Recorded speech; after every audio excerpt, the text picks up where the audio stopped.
तो चलिए बात बीजापुर की कर रहे थे हम। अबूझमाड़ के जंगलों में भीषण मुठभेड़ लगातार जारी है। C60 कमांडो और नक्सलियों के बीच जबरदस्त मुठभेड़ हुई है। मुठभेड़ में अब तक 3 नक्सलियों को ढेर किया गया है। मौके पर AK-47 और SLR सहित हथियार बरामद हुए हैं। मुठभेड़ में एक जवान शहीद हुए हैं, जानकारी हाथ लगी है। 2 घायल बताए गए हैं।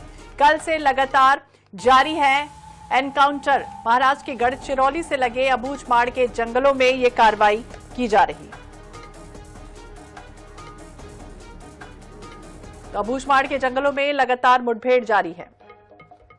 गणेश मिश्रा ज्यादा जानकारी के लिए हमारे सहयोगी हमारे साथ जुड़ गए हैं। गणेश, क्या जानकारी, क्या अपडेट सामने आया है? जिस तरह से लगातार ये मुठभेड़ कल से हो रही है और अब तक का अपडेट क्या है, क्या कुछ बरामद हुआ?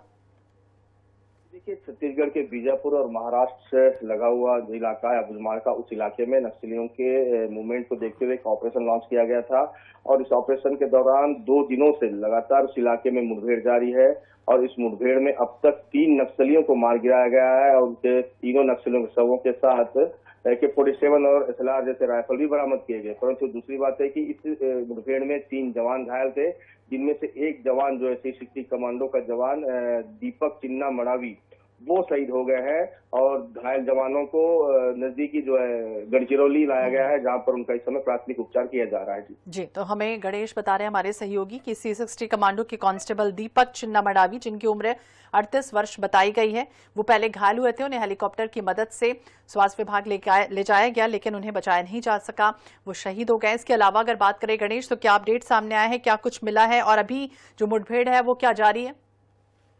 जी देखिए, 2 दिनों से यह ऑपरेशन चल रहा है और मुठभेड़ अभी भी जारी है। जो घायल जवान थे उन्हें निकाल लिया गया है, परंतु मुठभेड़ अभी भी उस इलाके में जारी है, क्योंकि जिस तरीके से जो सूचनाएं जो जवानों को मिली थी, वहाँ बड़ी संख्या में नक्सली हो सकते हैं, उसी के आधार पर उस इलाके को घेरा गया है और कल से लेकर अब तक रुक कर जो है जवानों और नक्सलियों की मुठभेड़ चल रही है।